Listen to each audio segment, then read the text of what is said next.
Welcome to the Educated Homeowner Series, how to select a contractor for your roof replacement without being taken advantage of. The 10 key questions that contractors do not want you to know that will help save you from a roofing nightmare.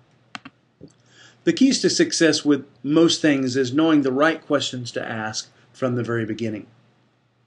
It's also important to phrase your questions in a way that requires the persons that you're speaking to have enough experience and knowledge to know the correct answer.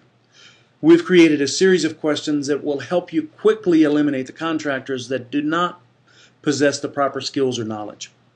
It's also imperative that you let each contractor know that you will ask for verification to their answers. This will prevent the temptation to exaggerate. Keep in mind that most honest contractors will have no issues with providing you with the documentation to their answers. And remember that it's the little details in the very beginning that will help you hire the right person for your project. So let's get started. Number one, how many years have you been in business under this business name? Failure rate is extremely high in the home improvement industry for businesses under the 8-year mark. So forego some of the serious issues that can come with the younger companies. It's common in the home improvement industry to exaggerate the amount of years in business by telling you their total years in the industry. Try to avoid anyone with less than 10 years of business history under this business name. This will help ensure the level of consistency in service is provided throughout your project. Number two, how many projects do you do that are similar to mine? In our experience, practice does make perfect. So try to find a company that installs at least 50 projects per year and then ask them for a list of references with names and contact information so that you can call a few of them yourself. Number three, what flashing do you completely replace when you're replacing the entire roof? The answer should be the fireplace, skylights, assuming that you have either of those on your home, exposed head wall flashing, and drip edge. Anything short of these items that I've mentioned, exclude the contractor from your selection. Number four, are you a manufacturer's preferred installer? This is normally a very good sign if they are, although it does not guarantee that you're completely covered. Number five, what type of metal drip edge do you use? This sounds kind of like a silly question, but anything other than 1.5 by 1.5 pre-painted DL is not acceptable.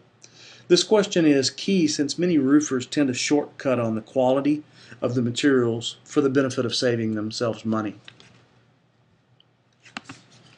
Number six, are you familiar with the wind zone requirements in my area? This is another key question that will help you determine who the pro is. Depending on where you live, the requirements for installation vary drastically. Make sure that the person you choose is aware of the standards and follows the installation guidelines to the T. Number seven, do you really need to permit projects like this? The answer is a definite yes. If your project is not permitted, it's common now for the city to demand that you completely tear all previous work down and replace it with new work that meets the current city code and requirements. It's also important to know that this is normally at the expense of the homeowner. Number eight, what type of insurance coverage or insurance do you carry? All service providers should have at least $1 million in liability insurance coverage and workers' compensation. The exposure is unlimited here for homeowners. And this is another key location that most contractors will cut corners. So make sure that your best interest is covered by selecting someone that has both policies in place and can provide you with a written proof. Number nine, do you add your clients as an additional insured? This is where most everyone gets it wrong. If you're not listed as an additional insured on your contractor's insurance, then your personal assets are at risk if something serious happens during the project. Number 10, what is your warranty policy? Experienced professional contractors should be able to state how long the warranty period is and also put it in writing. More importantly, what is their policy for handling those warranties? Ask them if they can show you a written company policy of how they handle those warranty calls.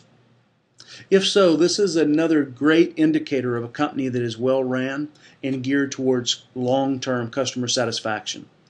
This will give you also a quick inside look on how well you'll be treated should anything happen a few years down the road.